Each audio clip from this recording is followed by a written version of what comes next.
অল্প কিছু থানকুনি পাতা আছে না, আর উপরে আছে ওই টপের ভিতরে নিয়ে আসি থানকুনি পাতা বাটা করবো আজকের।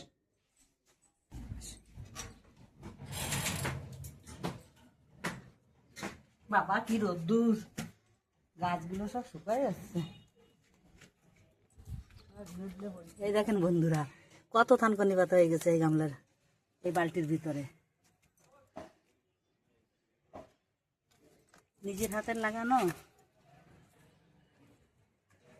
তাজা, কোনো খাত পায় না। আমাদের হয়ে যাবে একসাথে। দেখেন বন্ধুরা কত টমেটো হয়েছে গাছে। এই যে, এই দেখেন, এই যে টমেটোর, অনেক টমেটো। হ্যাঁ, এই কাঁচা টমেটোর গুলো ভাজা খেতে খুব ভালো লাগবে। কটা নিয়ে যাই, ভাজা খাবো। ওই গাছের থেকে আরো নেবো না, ওই পাশে গাছে আছে। এই যে সাদা সাদা, এই যে অরেঞ্জ কালার, সুদীপ যে ডালগুলো নিয়ে এসেছিল না, সেই ডালের ফুল। এই যে এই যে কি ডাইলিয়া। এই গাছগুলো এখন ছোট ছোট ছিল, কত বড় বড় হয়ে গেছে এখন। এই গাছেও কুমড়ি আছে। দেখো দেখো কত টমেটোর। নেবো কটা?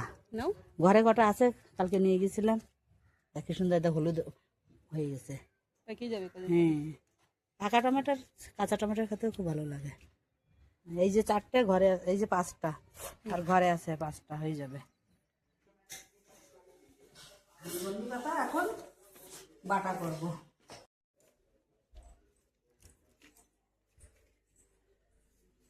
ভালো করে ধুয়ে নি,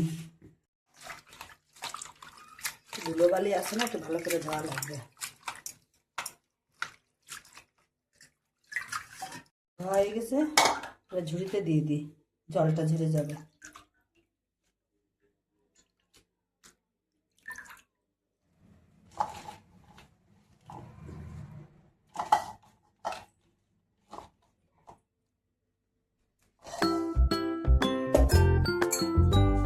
লবণ দিচ্ছি, আর 4টে-5টা কাঁচা ঝাল দিয়ে বাটবো। আর কিছু দেবো না, আর কিছু দেবো না, সিম্পল ভাবে বাটবো।